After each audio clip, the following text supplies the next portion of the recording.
You listen to me. I took care of Charlotte and the kids. I deserve something from her inheritance. You owe me big time. Are you nuts? You caused her death, you monster. You caused her to neglect her kids, and you gave her the poison that killed her. As far as I'm concerned, you should have died instead of her. It was then that he punched me, and it definitely hurt, but I was so angry and full of adrenaline that I ignored the pain from it, and I dodged his second punch, and then started punching him.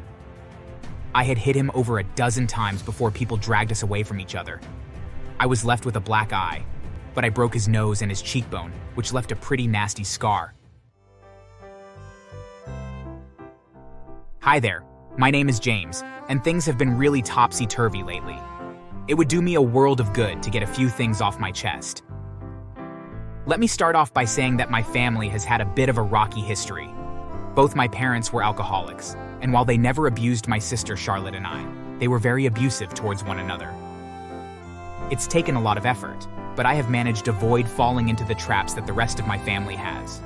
My sister, however, hasn't, and has made some questionable choices, especially with the men in her life.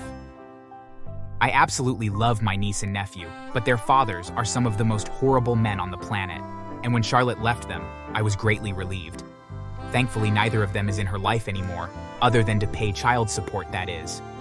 On more than one occasion, I offered to care for my niece and nephew because I wanted to be a good role model for them and help them to avoid the pitfalls that plagued my family. And Charlotte was all too eager for the free babysitting. I usually watched the kids while she was at work, since I work remotely, or for a weekend here and there. But that was before she started seeing Arthur.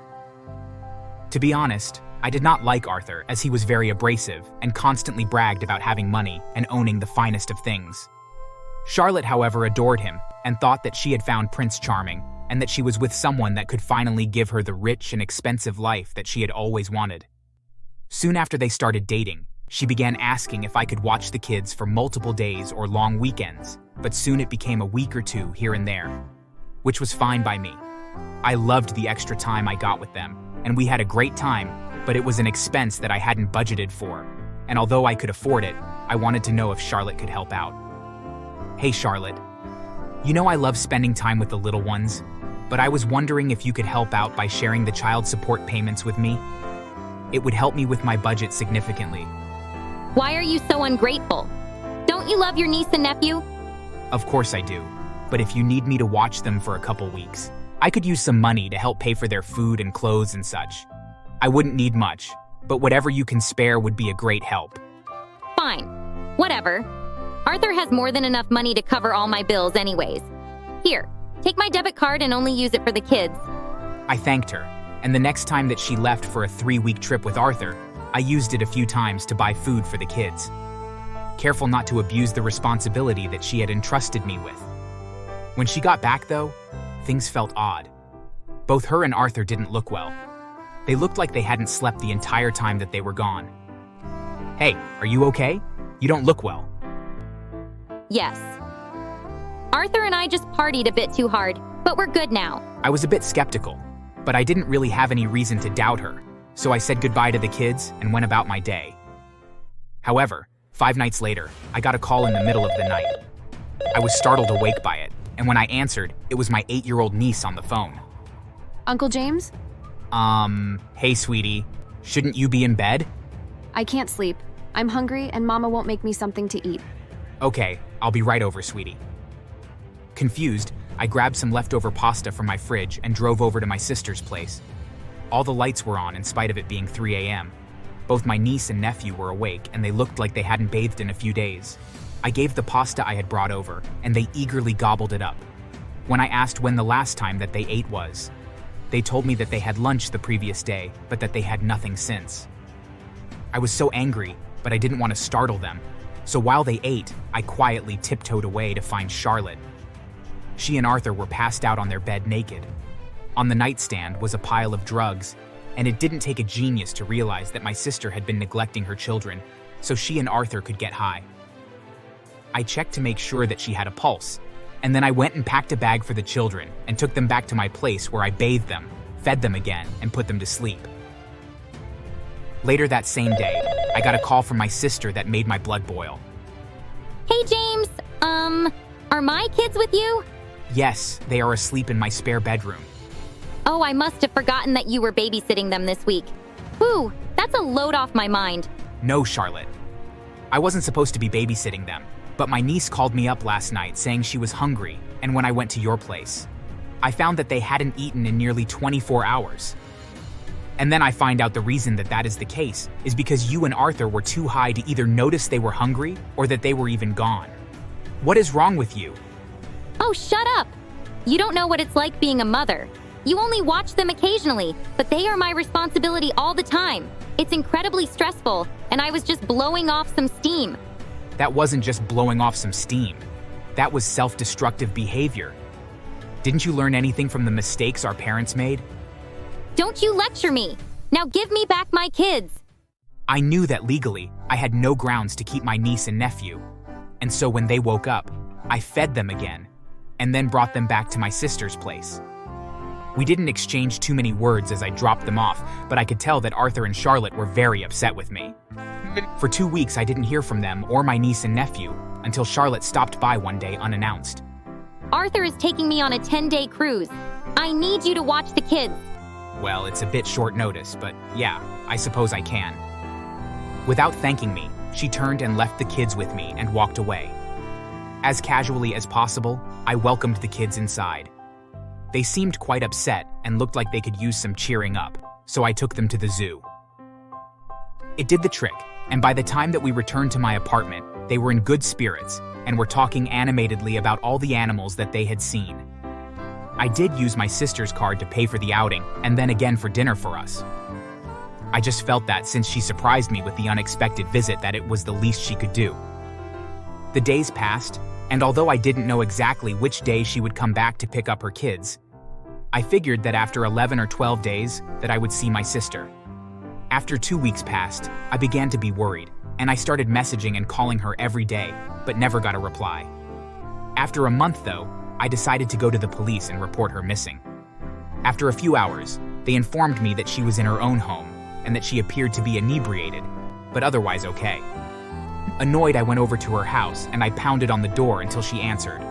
Oh, it's you! What do you want? I wanted to know where you were and if you were alive. Did you forget about your kids? Oh yeah, where are they? Did I ask you to look after them? Yes, that was a month ago. Charlotte, where have you been? Here, listen, I'm tired. I'm going back to bed. She then slammed the door in my face. Dumbfounded, I left and returned home to watch over the kids. I didn't know what to do, but a few days later, I got a call from the police. Arthur had reported that Charlotte had overdosed and passed away. I was stunned and speechless. The next few weeks were a blur, or paperwork and planning. Charlotte had wanted a simple funeral service, and we made sure that she had a beautiful one. Thankfully, Charlotte had the good sense to make a will, and in it, she left me everything. Her house, her belongings, and her finances as well.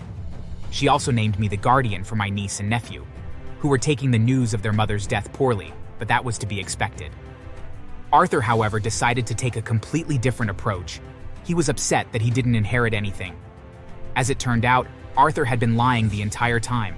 Every trip they took, or thing they bought, had all been on credit, and he was in over his head with debt and wanted Charlotte's money and house in order to pay it off. Of course, I didn't care about his problems. As far as I was concerned, he had been the cause of Charlotte's death, and I wanted him to suffer, but he thought otherwise. You listen to me. I took care of Charlotte and the kids. I deserve something from her inheritance. You owe me big time. Are you nuts? You caused her death, you monster. You caused her to neglect her kids, and you gave her the poison that killed her. As far as I'm concerned, you should have died instead of her. It was then that he punched me, and it definitely hurt, but I was so angry and full of adrenaline that I ignored the pain from it, and I dodged his second punch, and then started punching him. I had hit him over a dozen times before people dragged us away from each other. I was left with a black eye, but I broke his nose and his cheekbone, which left a pretty nasty scar. He tried to place charges on me, but the police considered it to be self-defense, and I wasn't charged with anything. I never got to see him ever again. I really wish I hadn't been pulled away from him, although I probably would have ended up killing him if I hadn't though. Not that he didn't deserve it. A few months later, I saw on the news that Arthur had been arrested for trying to smuggle drugs into the country and was locked up. He was definitely trying to make some quick cash and clear his debt, but it landed him straight in prison. And so, that is my story. It isn't really a happy one, but there is a bit of a silver lining. My niece and nephew are doing really well, and I will make sure that they follow my example, and not my sister's, and have happy and healthy lives. Although the money from my sister's finances wasn't a lot, I did sell her house, and with the money, I was able to create a very healthy education fund for both children so that their schooling will pretty much be paid for, which will really help them out in life. As for Arthur, he has been in and out of jail a number of times from what I hear and is living in poverty. The last time I saw him, he had lost all of his teeth and because of his addiction and was living on the streets. And me, well, I feel very guilty not having stepped in and trying to save my sister from Arthur's influence. I don't know if I could have made a difference, but it haunts me that there was a chance that I could have maybe saved her from such a bad end. As a means of recompense, I focus all my energy on making sure that my niece and nephew have happy and healthy lives and to make sure that they don't fall into the same traps. So far, so good though. Thanks for watching. Make sure to subscribe and leave a comment down below saying I subscribed, and we will try our best to reply to your comment.